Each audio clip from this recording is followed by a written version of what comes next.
This is The Rundown. I'm Hari Srinivasan. We are at the TED Women Conference. I'm with a cyborg anthropologist. Amber Case, exactly what is a cyborg anthropologist?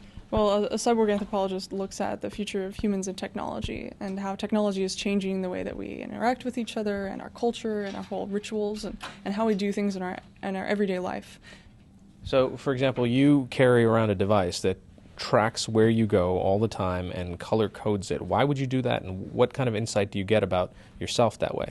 Well, where everybody goes is pretty invisible, but when you layer it up over time and you actually visualize it, you can see a kind of data portrait, and that's very unique to people. It's where you've been, and only you, right? So somebody living in a different part of town than somebody else will have a different type of data portrait of themselves. You're starting to also talk about this notion of a second self, that there is something outside of ourself.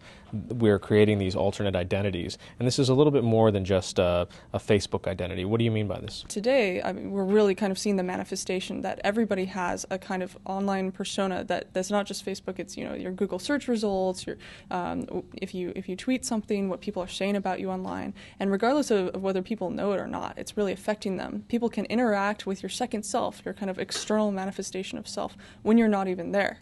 You also said during your TED Talk about that we're kind of becoming paleontologists, that we're sort of digging through the archives of our own reality, and we're trying to find little bits of information. Oh, where did I store this email? Where did I lose this picture?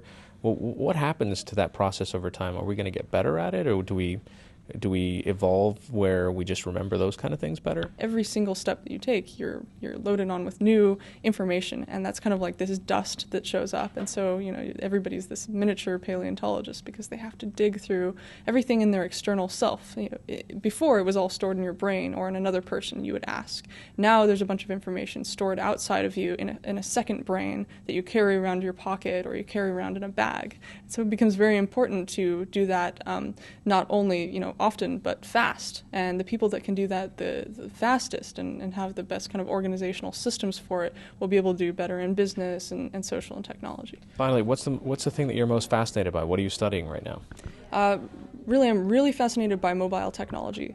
And the funny thing is, a lot of people make fun of Twitter. They say, oh, well, I don't want to tweet my lunch. But when I first saw somebody talk about their lunch on Twitter, I found that it was a breakthrough, because really you were never able to do that before. The fact that somebody has a mobile device and that they can, from a previously unconnected place, talk about something mundane, when it hits the mundane world, when it hits everyday life, that's when it becomes incredible, because people start to kind of lose track of it. They start to say, oh, this is just normal.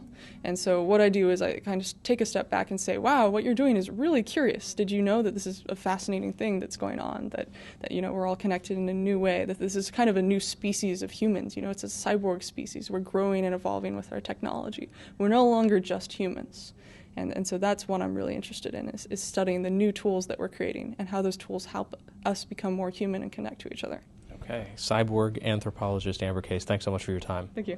This is The Rundown. I'm Hari Srinivasan at the TED Women Conference. Stay with us.